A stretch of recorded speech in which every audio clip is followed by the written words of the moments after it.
Dalam gelap, ada cahaya yang menunggu untuk ditemukan. Dalam kegelapan abad ke-10, seorang pria menyalakan api yang akan menerangi dunia selama 1000 tahun. Namanya Ibn al-Haytham. Di barat mereka memanggilnya Alhazen, tapi bagi sains modern, dia adalah bapak optik yang terlupakan. Tanpa dia, kamera yang kamu pegang sekarang tidak akan pernah ada. Tanpa dia, teleskop tidak akan pernah menatap bintang. Tapi ceritanya bukan tentang penemuan. Ini tentang seorang pria yang berani mempertanyakan segala sesuatu yang dunia percaya benar. Tahun 965 Masehi, Basra, Irak. Dunia tengah tidur dalam kegelapan intelektual. Tapi Alhazen baru saja terbangun. Dia melihat cahaya bukan sebagai sihir, tapi sebagai sesuatu yang bisa diukur, dipahami, dijinakkan. Sebelum Alhazen, dunia percaya mata memancarkan cahaya untuk melihat, seperti senter hidup yang menyinari objek. Tapi Alhazen bertanya, jika mata memancarkan cahaya, mengapa kita tidak bisa melihat dalam gelap? Jawabannya revolusioner. Cahaya masuk ke mata, bukan keluar dari mata. Seluruh pemahaman manusia tentang penglihatan berubah dalam satu momen.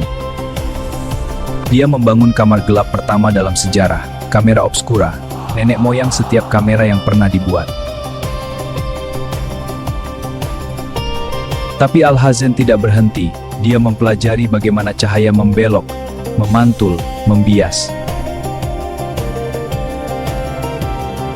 7 jilid kitab Al-Manazir, buku optik, mahakarya yang akan menjadi fondasi sains penglihatan selama 6 abad. Dia membuktikan bulan tidak memancarkan cahaya sendiri, hanya memantulkan cahaya matahari. Revolusi astronomi dimulai. Dia membedah mata hewan untuk memahami struktur, retina, kornea, lensa, setiap bagian punya fungsi. Metode ilmiah yang kita gunakan hari ini, Alhazen yang merumuskannya. Hipotesis, eksperimen, bukti, kesimpulan. Dia mengkritik Ptolemy, mengkritik Aristoteles. Tidak ada otoritas yang terlalu suci untuk dipertanyakan. Kebenaran tidak ditemukan dalam tulisan orang lain, tapi dalam dirimu sendiri melalui pengamatan dan nalar. Tahun 1010, Khalifah Al-Hakim memanggilnya ke Kairo. Proyek ambisius mengendalikan banjir Nil.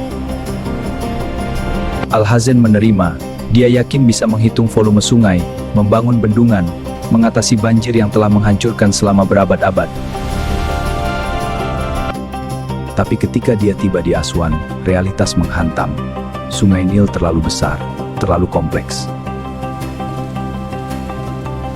Perhitungannya sempurna, tapi teknologinya belum ada.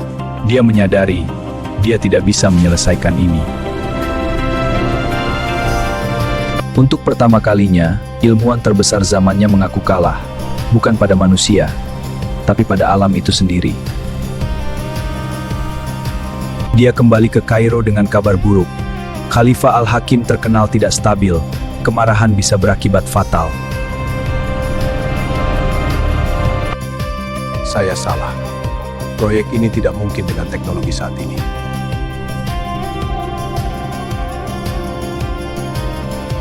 Khalifah marah, tapi Alhazen punya rencana. Dia berpura-pura gila, mengurung diri di rumah, bertahan hidup. Dalam pengurungan itu, dia tidak berhenti bekerja. Justru sebaliknya, ini periode paling produktif dalam hidupnya. Murid-murid datang diam-diam. Ilmu tidak bisa dipenjara. Pengetahuan selalu menemukan jalan. Tahun berlalu, Khalifah hilang dari sejarah. Mungkin dibunuh, mungkin hilang. Tapi Alhazen tetap bertahan.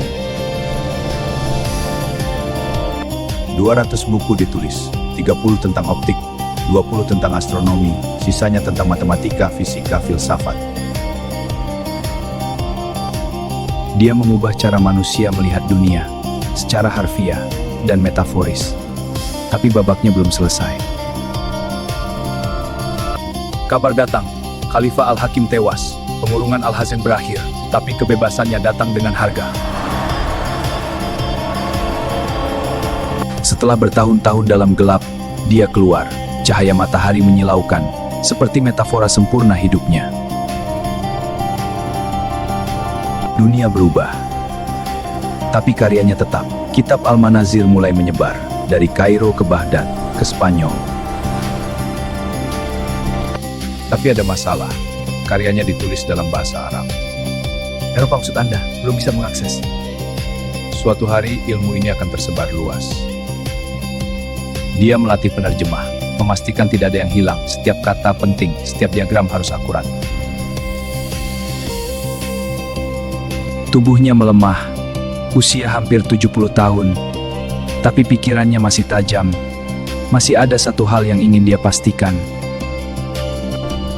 Jangan percaya pada saya. Percayalah pada metode, pada bukti, pada eksperimen. Saya menghabiskan hidup mencari kebenaran, bukan untuk kemuliaan, tapi untuk mereka yang akan datang setelah saya. Tahun 1040, Al-Hazen menutup mata untuk terakhir kalinya, tapi cahaya yang dia nyalakan tidak pernah padam. Kitab Al-Manazir mulai perjalanan epiknya, dari dunia Islam ke Eropa, dari abad ke-11 ke abad ke-17. Di Eropa, buku itu diterjemahkan, De Aspectibus, nama Al-Hazen menjadi Al-Hazen, legenda dimulai. Roger Bacon membacanya. Tanpa Al-Hazen, optik tidak ada. Dia menyebutnya sang master. Johannes Kepler membacanya. Dari optik Al-Hazen, dia membangun astronomi baru. Planet tidak bergerak sempurna. Isaac Newton membacanya. Prisma yang membelah cahaya putih, itu eksperimen Al-Hazen disempurnakan.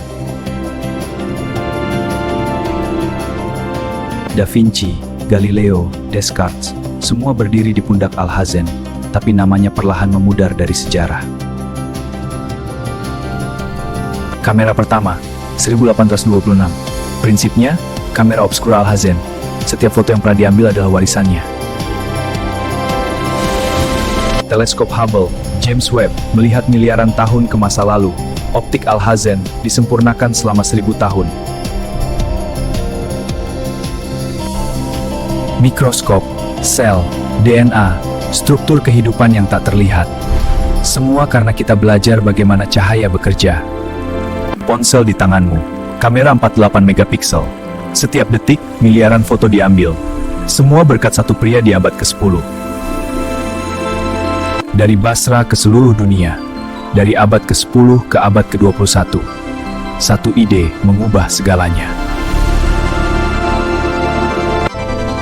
Dia tidak mencari ketenaran, tidak mencari kekayaan, hanya kebenaran, dan kebenaran itu abadi. Hari ini, ilmuwan masih menggunakan metodenya. Hipotesis, eksperimen, bukti, warisan yang tak terlihat tapi ada di mana-mana. Anak-anak belajar tentang cahaya di sekolah. Mereka tidak tahu namanya, tapi mereka menggunakan penemuannya setiap hari.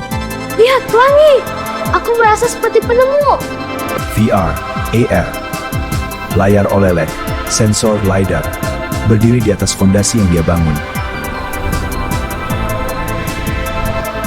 Di Kairo, ada makam sederhana, tidak ada monumen megah, tidak ada patung emas, tapi warisannya lebih besar dari istana manapun.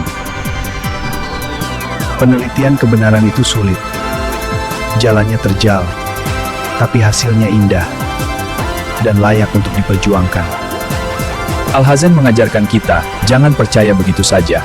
Pertanyakan, uji, buktikan, itu cara manusia maju. Jika kamu terinspirasi oleh cerita ini, subscribe Data Free Story, karena setiap data punya cerita, dan setiap cerita layak disampaikan.